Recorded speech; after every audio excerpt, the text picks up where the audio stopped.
Bueno, ahora vamos a entrar con los menús. Los menús, como veis, son completamente distintos a los de todas las pentas antiguas. Se parecen más a las de la nueva Ricoh G3. Luego aquí tenemos las pantallas, que podemos seleccionarla con el joystick.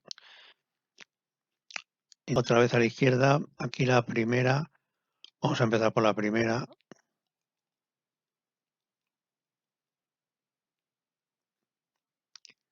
Esto es, bueno, configurar los puntos de enfoque. Área activa, restricción de área, ajuste AFS, al primer fotograma, acción de AF continuo, mantener estado AF. Esto, bueno, esto es cuando la distancia cambia la distancia o se sale de los puntos de recuadro, a volver a enfocar rápido, alto, que es rápidamente, o media, o desconectado. Luego el AFC usa de la información, esto es lo que os decía antes, usa la información de los sensores de AF y de imagen para el seguimiento de los puntos AF. Aquí solamente usaría el sensor de imagen. Aquí reconocimiento del sujeto. Usa datos de reconocimiento de sujeto para determinar el punto de AF al iniciar el AF en zona automática y seleccionar zona. Enfoque cachín, que esto todas las pentas lo tienen.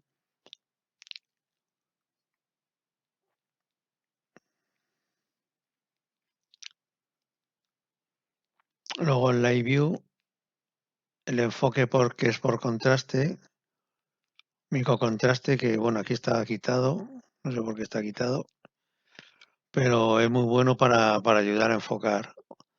Opciones de contraste y detección de rostro. Bueno, ha mejorado mucho, incluso tenemos AF durante la grabación, que ninguna Pentas lo tenía antes.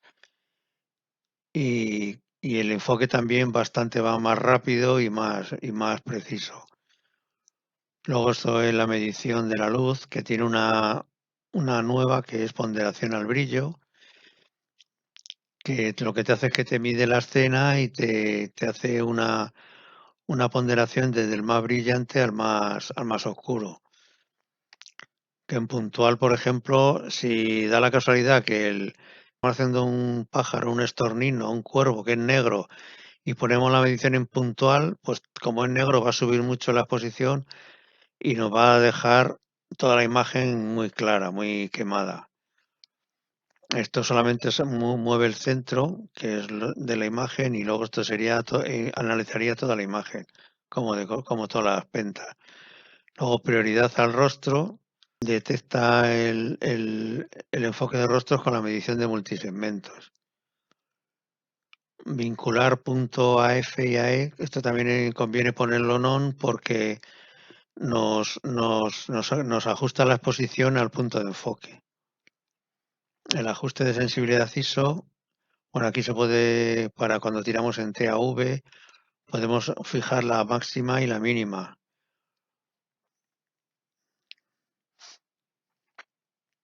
En modo flash, la línea de programa, compensaciones.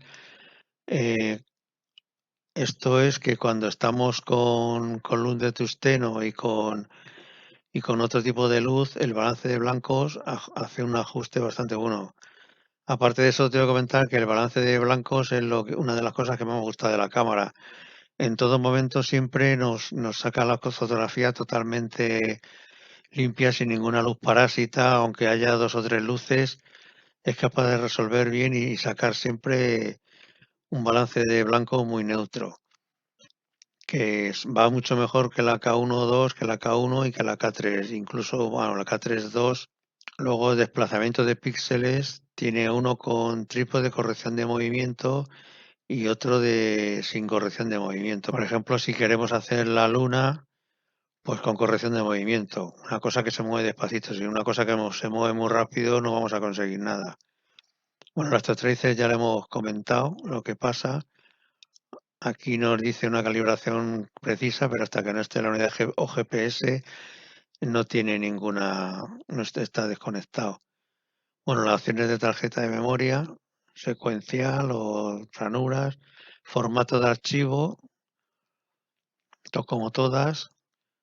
Recortar, bueno, esto es una cosa que tiene esta cámara, al igual que la K1, que nos deja recortar la imagen hasta 1,3 por. Es interesante porque el recorte hace que todos los puntos queden casi, de los puntos laterales queden dentro del recorte y nos quede muy poquito espacio por arriba y por abajo sin puntos. Aunque se mueva la imagen en ese espacio no se va a desenfocar. Tiene bastante tolerancia cuando es por arriba o por abajo el enfoque, mucho más que cuando es por los lados. Con los píxeles, la calidad JPG, el formato de archivo. Luego se está tirando en DNG porque los PEF no los reconoce. Lightroom, me imagino que cuando hagan una actualización de cámara RAW ya vendrán de serie. Esto es la imagen en Adobe RGB o sRGB. Conviene tirar en RGB porque luego para bajarle calidad de imagen siempre vamos a tener tiempo.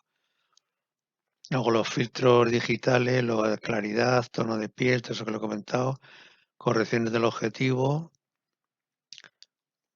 corrección de ruido, reducción de ruido en obturación lenta y obturación alta, ISOs altos. La de obturación lenta no conviene porque si damos una exposición de 30 segundos, luego va a estar otros 30 segundos reduciendo el ruido, aunque es una reducción muy buena y nos va a quitar los puntos, los píxeles muertos y todos los puntos que tenga, nos lo va a corregir muy bien, pero vamos a perder mucho tiempo. Y luego la reducción de ruido a velocidades altas, así conviene tenerla. Se puede poner en auto, baja, media y luego personalizar. Pues aquí nos deja personalizar desde 100 ISO. Pues vemos que nos deja que subamos o bajemos el ISO en cada rango.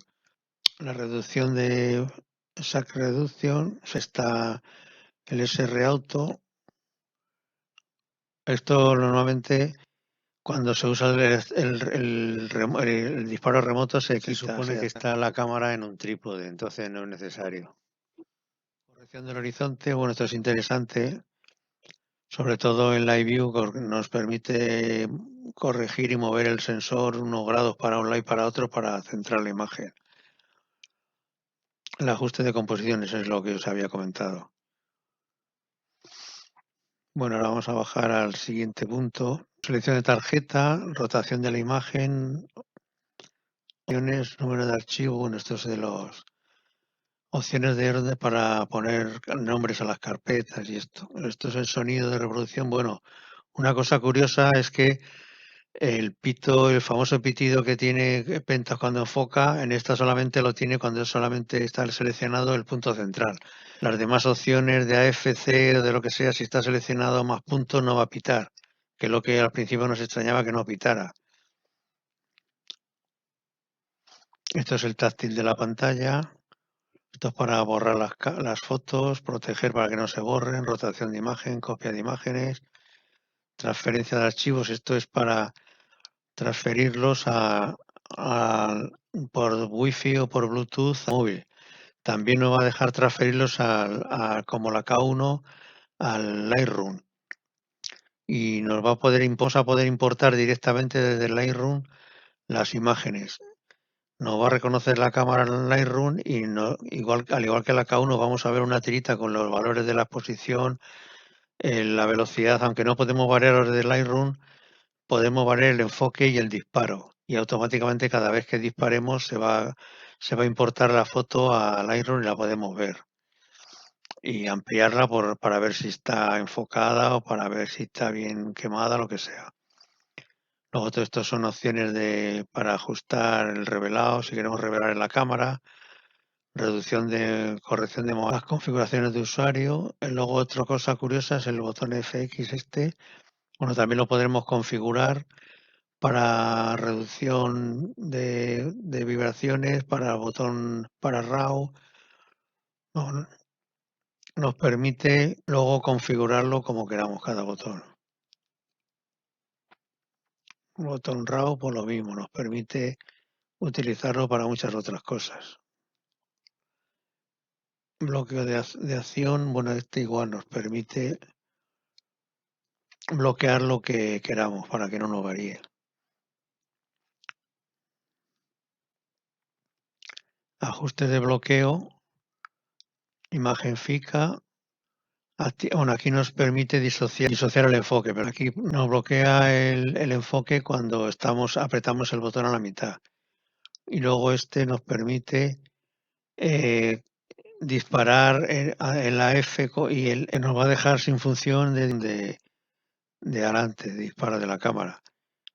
Aquí nos va a dejar activar el botón F con el disparo y cancelarlo con el de atrás. Y aquí, bueno, si solamente se va a activar y se dispara, se activa con los dos y se dispara con el de disparo normal.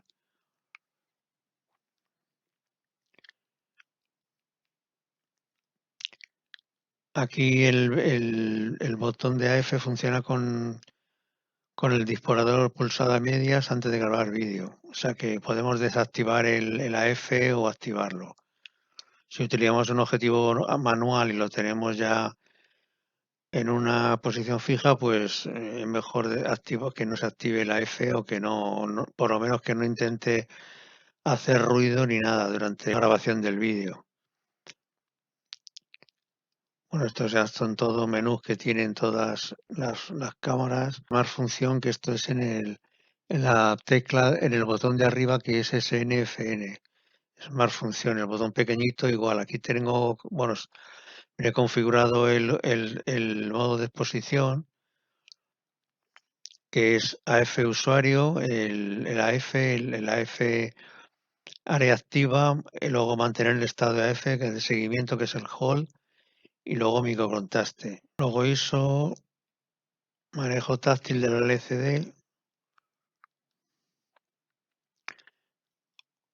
AF táctil con disparo, aquí nos deja seleccionar el punto de AF con la mano, luego el punto de enfoque y luego el punto de enfoque más disparo. Eso en Live View.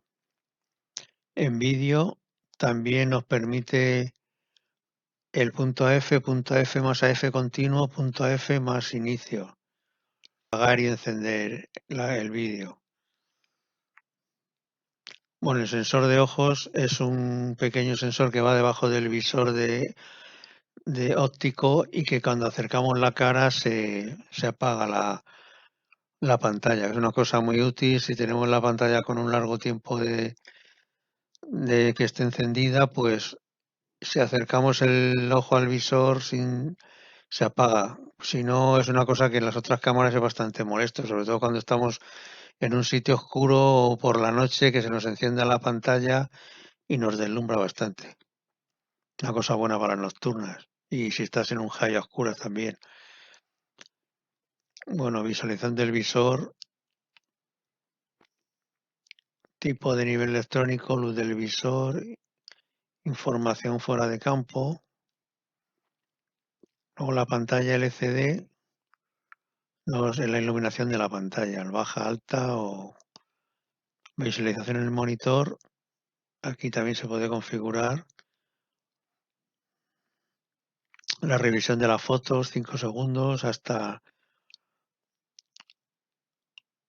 10 segundos o mantenerla sin que se apague.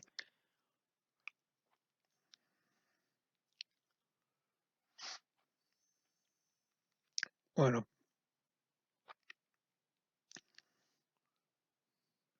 aquí podemos cambiar los pasos de sensibilidad, el tiempo que va a estar enchufado el exposímetro,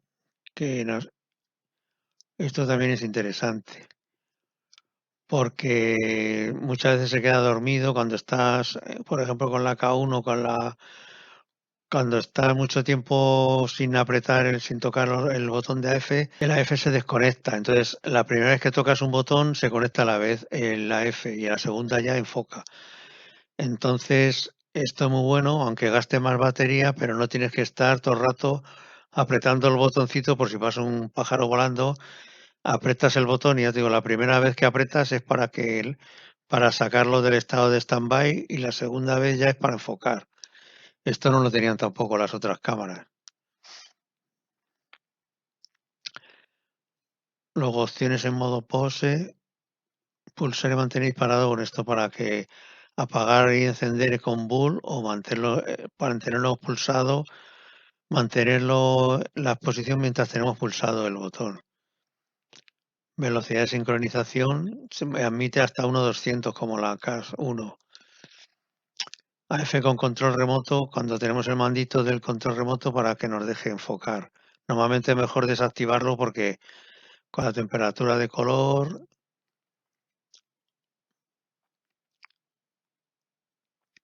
el ajuste fino, que es otra cosa que es muy interesante, conviene sobre todo los teles que tienen una profundidad de campo muy pequeñita, revisarlos cada vez que compramos. Este ya es el último menú.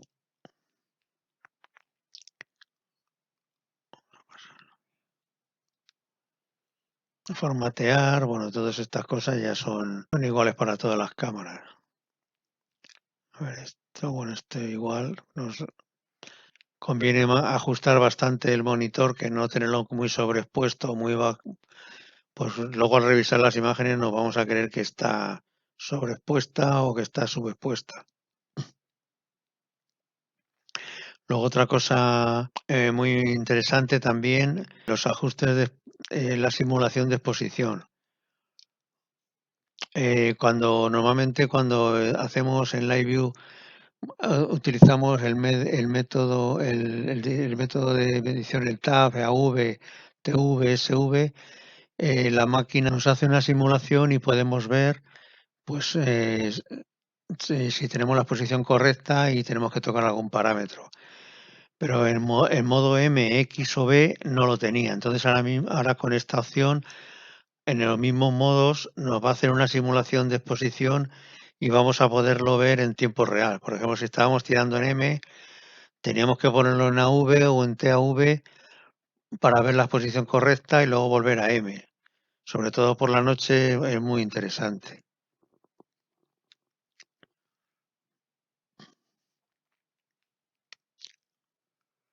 Bueno, estos son ajustes de USB. Tiene USB como el de los móviles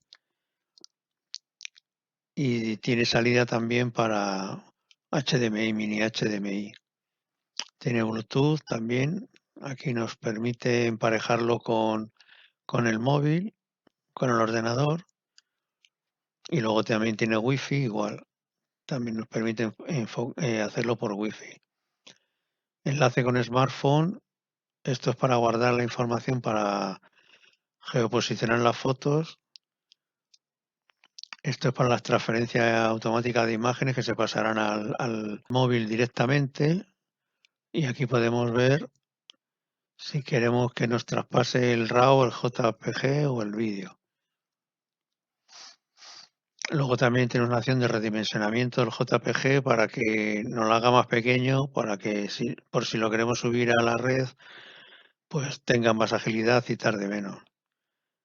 Aquí la transferencia está automática, que nos va pasando directamente todas las imágenes al móvil o a un ordenador, por ejemplo, para poder trabajar en remoto.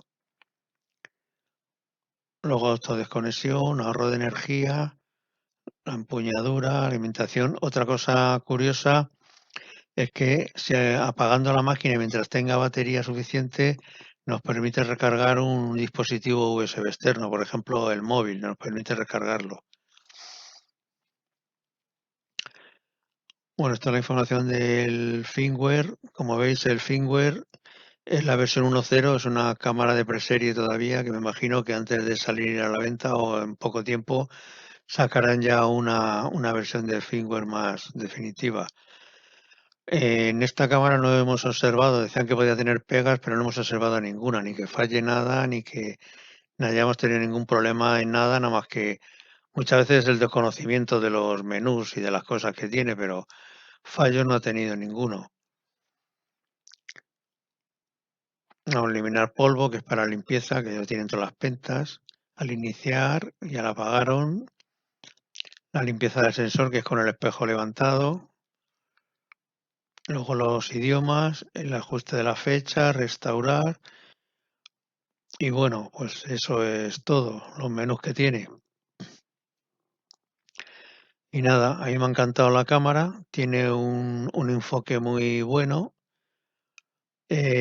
Como todo, si disparando con el 150-450 y el duplicador, que nos da unas 630 de focal, pero claro, con un 1,5 de recorte que sería 900 y pico, casi un 1000. Entonces, encuadrar los pájaros y verlos con tan poco campo de visión, pues es complicado para nosotros y para la cámara.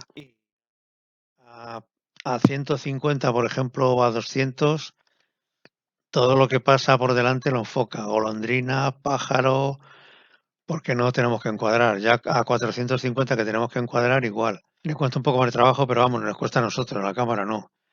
Lo de los AFs, bueno, alguna vez se me ha ido al fondo. Cuando, por ejemplo, allí en la Albufera con los charranes, que es un pájaro bastante pequeñito y estando el charrán a 40 o 50 metros, cuando iba hacia un lado, a una vez o dos se me ha ido al fondo. Luego, cuando iba hacia la izquierda no se me ha ido nunca.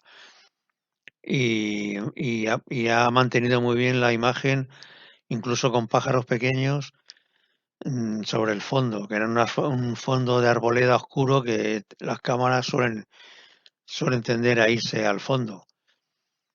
Y nada, luego el AFC tampoco la panacea, el de seguimiento, porque igual que no siga el pájaro, si el pájaro está posado y en el momento que vamos a disparar el pájaro mueve una pata, mueve un ala o hay una hoja al lado que se mueve, pues la F va a ir a lo que se mueva, va a ir a la pata, a la hoja o al ala. Entonces, en esos, sí, en esas condiciones es mejor dejarlo solo en menos puntos o en puntual. Para todo lo demás, pues es mejor el AFC de seguimiento, ya te digo que es preciso.